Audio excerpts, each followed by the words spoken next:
Annie by Music Theater Works at North Shore Center for the Performing Arts in Skokie offers a message of hope during desperate times that has an eerie relationship to the present.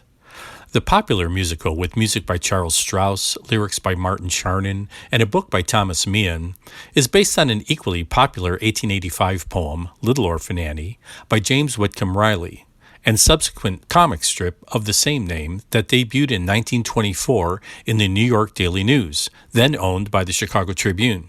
The comic continued to run in various newspapers for the next 86 years.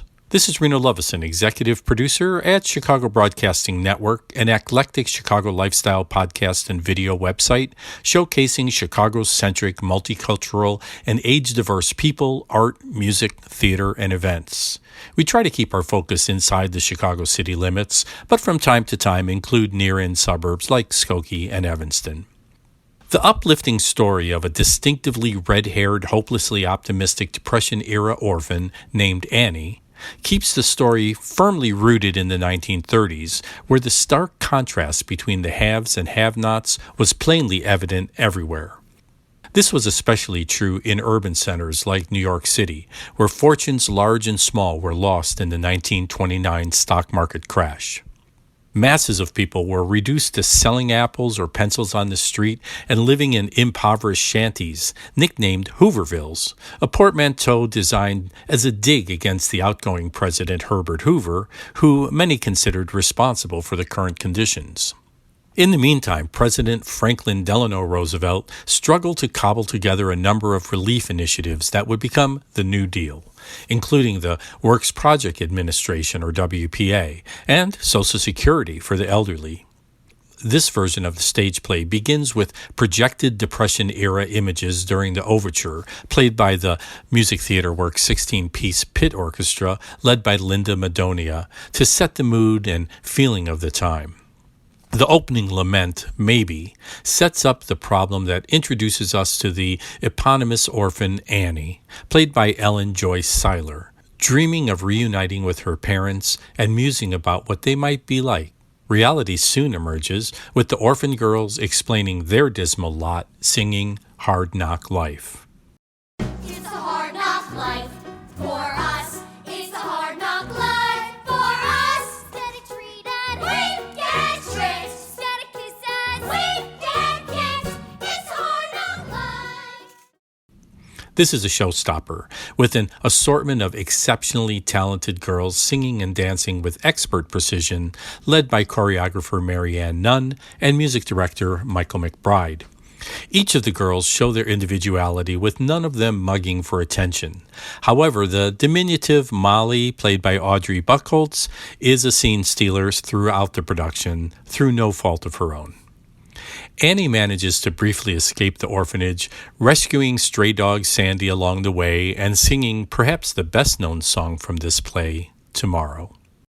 Tomorrow, tomorrow, I love ya. Tomorrow, you're always a day away. Film actor W.C. Fields is often credited with saying, "Never work with dogs or children." In this case, Seiler demonstrates her ultimate professionalism and comfort on stage as she manages to contain the loosely leashed and somewhat distracted Sandy, played by Nosy, while delivering her big number. Back at the orphanage, boozy proprietress Miss Hannigan, played by Sarah Smith, opines her total contempt of the children in the comically mean-spirited Little Girls. Smith finds a perfect balance of comic evil that is distinctively her own and not overtly derivative of other well-known performers of this role.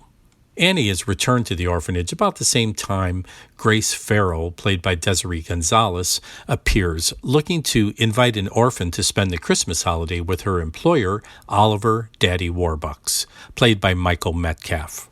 Annie is, of course, chosen. This begins the relationship between the poor parentless child and the billionaire financier, setting up an opportunity to appreciate the stark contrast between those who are suffering and those with excessive wealth and privilege. Metcalf is perfect in this iconic role. His well-modulated speaking and singing voice, as well as his physical stature, is commanding and authoritative, shifting to a more sensitive demeanor when necessary, and his suit, fits impeccably. I'm a fan of Chicago area costume designer Rachel Siponiewski. She did a stellar job paying attention to each performer, from the Orphan Girls and Warbucks household staff through to Annie's makeover and iconic final dress, reminiscent of her comic strip persona. Siponiewski understands that Warbucks and Annie, as well as his personal assistant Farrell, can't look like they shop off the rack, so the tailoring is superb. When Annie arrives at Warbucks' estate, she asks if this is where he lives or is this a train station. The scenic design team of Jacqueline and Richard Penrod achieve an over-the-top impression with cartoon-inspired scenic projections that decorate the background and flood the proscenium arch, creating an illusion of immersive opulence in which Annie sings, "I think I'm going to like it here." Another big number in Act 1, Easy Street, introduces us to Miss Hannigan's equally despicable brother, Rooster, played by David Gianowski, and his female accomplice, Lily St. Regis, played by Emily Holland. Easy Street, Easy Street, where the rich folks play, where they play all day. Gianowski employs a particularly gracefully exaggerated comic-like physicality. In Act 2, Annie's hope of finding her parents, aided by Warbucks with the help of President Roosevelt, played by Bob Sanders, is nearly dashed by the Easy Street trio, but ultimately comes to a satisfactory conclusion.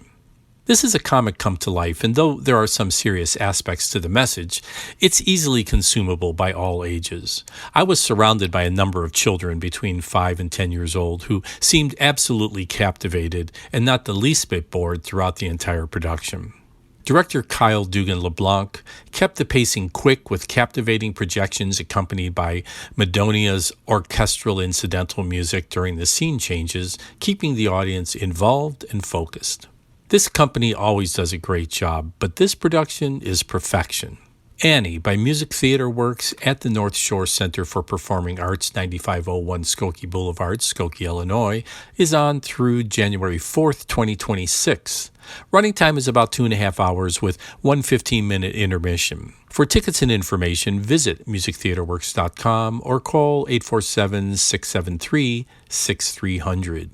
I'd like to give a shout out to Binny's Beverage Depot, who sponsored Binny's Broadway Lounge for the opening night performance, providing complimentary drinks and snacks before the performance and during intermission to donors, subscribers, reviewers, and other special guests.